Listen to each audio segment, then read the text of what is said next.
church in general. He's like, Kevin, people try to Christianize their lives, but they don't crucify their lives.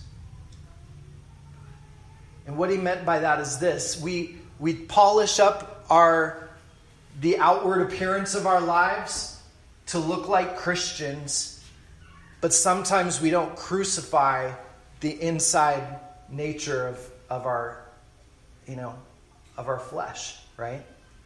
And I think that's almost what maybe Job is saying here. He had sort of, this was before Christ, but you get the idea. He had sort of Christianized his life, done good things, done upright things, but he hadn't truly had that encounter with God that changed him from the inside out. Do you hear what I'm saying? That change, that's what happened in his life. And it may not seem like Job has any connection with Jesus, because, we don't see Jesus appear in the book of Job. But let me share some things with you that I think are incredible hints about Jesus. In fact, the gospel message is very clearly imprinted in the book of Job. It's amazing. So the first and the biggest thing that I think is that what we see in Job is that Jesus identifies with our suffering, just like Job identifies with our suffering. See, Jesus was no stranger to suffering, was he? No. Was it deserved? No. Was he disobedient to the Father and deserving of some sort of punishment? No. We all know the answer to that, don't we? No. Jesus went to the cross. Jesus wore a crown of thorns. Jesus was beaten with the most number of stripes on his back that he could be beaten with. He took this suffering as one totally undeserving of suffering, and yet he did it for us. He can identify with any suffering that we have been through, just like Job. So now Job, in his suffering, we see that he's crying out to God for some time, like he's trying to understand this. Why could this happen to me? And seemingly with no response for a long time. And we wonder why God would not respond. And the same thing happened to Jesus. Jesus went through that experience where he felt alone as he was there on the cross. And there was this moment when God the Father did not answer him. And he says in Matthew 27:46, it's about 3 p.m, and Jesus cried out in a loud voice, Eli, Eli, lama sabachthani, which means, my God, why have you forsaken me? What does that mean, forsaken? It means to be left all alone. To be left in your suffering with no assistance or no help or anything like that. And this is Jesus crying out to the Father. I feel alone. I feel forsaken. Why did I have to carry this burden? We're not alone. Some of us have been to that place before, that point in our lives where we felt like God was not answering us in our suffering. He was not answering that question, why, Lord, do I feel alone? And why do I feel like you've forgotten me and forsaken me? And there's no answer, at least not an immediate answer to the question all the time. And while we're at that deepest place of pain, we want understanding and we want answers. And we ask, why God? And the theology of pain is perhaps sometimes that we can't always understand it. I hate to say that. I want to give you a nice and fluffy sermon this morning. I wish I could say that, hey, God gives a very clear, direct answer to your question about suffering and pain, and here it is. But the truth is, it's not there. And it's crazy to me that God may not always give you a plain answer in this season of why you are going through what you are going through. And I asked Scott a few questions the other day. We were kind of going back and forth via email, and he shared some verses that I think are very pertinent, and I wanted to share these with you guys.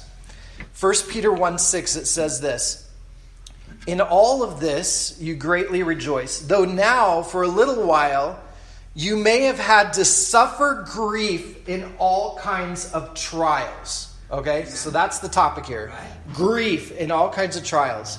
Now listen to what Peter says. He says, "These have come so that the proven genuineness of your faith, which is of greater worth than gold, which perishes even though refined by fire, may result in praise, glory, and honor when Jesus Christ is revealed." Okay, let's unpack that a little bit, okay? Because this is really tremendous. You've had to suffer grief. These have come so that your faith can be proven genuine. Because, see, sometimes things have to be refined in the fire. Sometimes the dross and sometimes the junk has to come off. It has to be burned off so that what is really important is what remains. And so we go through the fire, we go through the crucible so that what is beautiful and what is pure and what is holy is what's left over after we come out the other side. And God understands that. And he says not only that, but this is so important. What's left is so much more valuable than what existed before. So you might go through suffering, you might go through trials and pains. You might experience heartache. And God might want to use that in a very powerful way in your life if you will let him do that. James 5:11, it says this: "As you know, we count as blessed those who have persevered." Okay. Amen. Now, a Word of Faith movement might say, we count as blessed those who trust God and end up with a lot of money.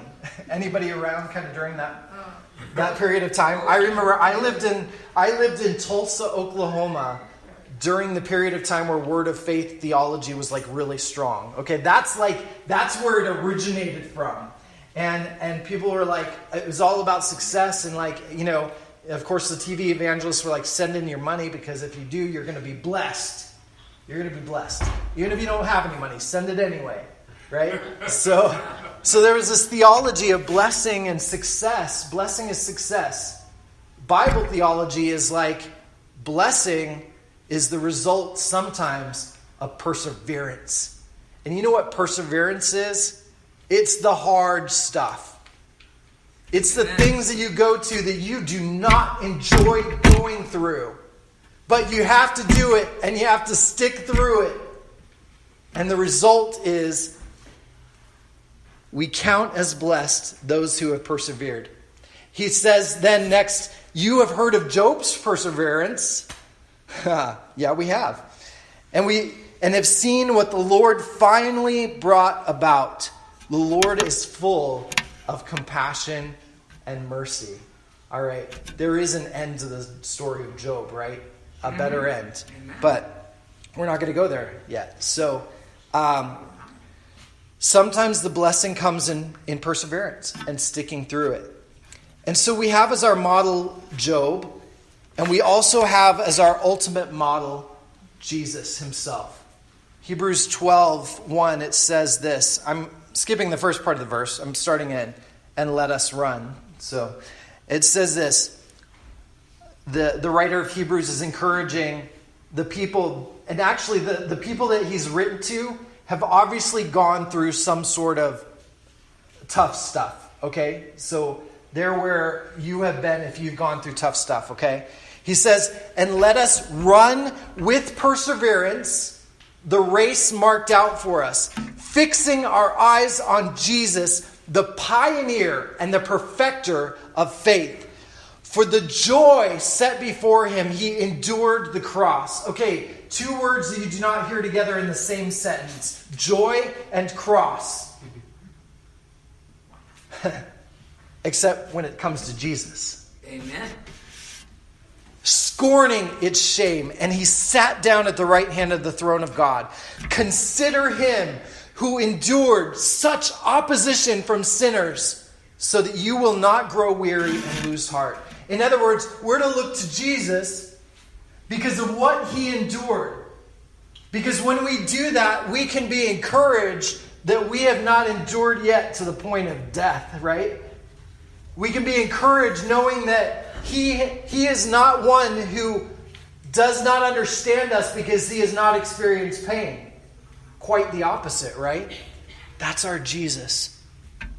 The other connection between Jesus and Job has to do with a prophetic statement that Job made. And I don't even know if he realized what he was saying when he said it. But check this out. Job is imagining himself in a court scene. And he is like I forget what are the terms? Defendant and the prosecutor. Is that right? Anyway, he's imagining himself on one side and God is on the other side. And when you imagine yourself and God and you're on opposite sides, who do you imagine is probably going to win the argument? Okay? So this is what Job is going through here. He's like, I don't really see that there's any argument here. Like, I'm at a loss. So listen to this. Job 9:32.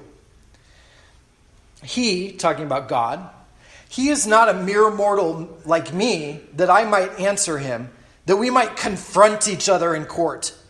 If only there was someone to mediate between us. Someone to bring us together. Someone to remove God's rod from me. You know that striking rod, like I imagine like a lightning rod, like, okay. Someone to remove that rod, that his terror would frighten me no more. Then I would speak up without fear of him. But as it now stands with me, I cannot. What is he asking for here? Enter Jesus? Yeah. Right? Like, if only there was somebody who could represent me well. Who could do that before God? Wow. This is in Job, you guys. Job is pointing to Christ. And I've noticed that people really want a mediator. Have you ever thought about this before? It's like, I was talking to a friend about Catholicism.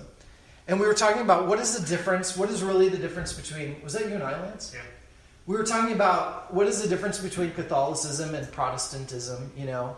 And one of the things that we talked about was like kind of this idea of having a mediator. And I was like, you know, people kind of want this mediator. Sometimes we don't feel worthy of coming to God. And so we want someone to kind of do it for us, right? We want somebody else to pray or whatever it might be. The Hebrews did that. They were like, Moses, like, you can go and face God.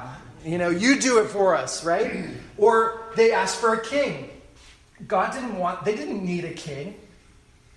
But they're like, God, we want a king. Somebody to kind of like rule over us. Kind of like the people around us. That'd be great, you know. God honored their wishes, but whatever. It's like we always want this like in this go-between. Because maybe we feel like we're not worthy or something. So God knew our need for a mediator. And that's exactly what Jesus became for us. 1 Timothy 2:5 says this. For there is one God and one mediator between God and mankind. Between you and God. There's only one mediator. The man, Christ Jesus. I like this quote. Another one from David Limbaugh. He says this. God isn't acting against his own interests or principles in providing this mediator. He is serving his interests in reuniting us with himself without compromising his principles or his perfect nature. I was like, wow, yeah, that says it so well. All right, there's this other verse in Job that parallels this one. Check this one out. This is Job 33:23. It says, yet if there is an angel at their side. Okay, not all versions say angel. And I'll explain that in a little bit. A messenger, 1 out of 1,000. Okay, so some verses say an interpreter. But it's this idea of someone that's kind of in between sides, okay? sent to tell them how to be upright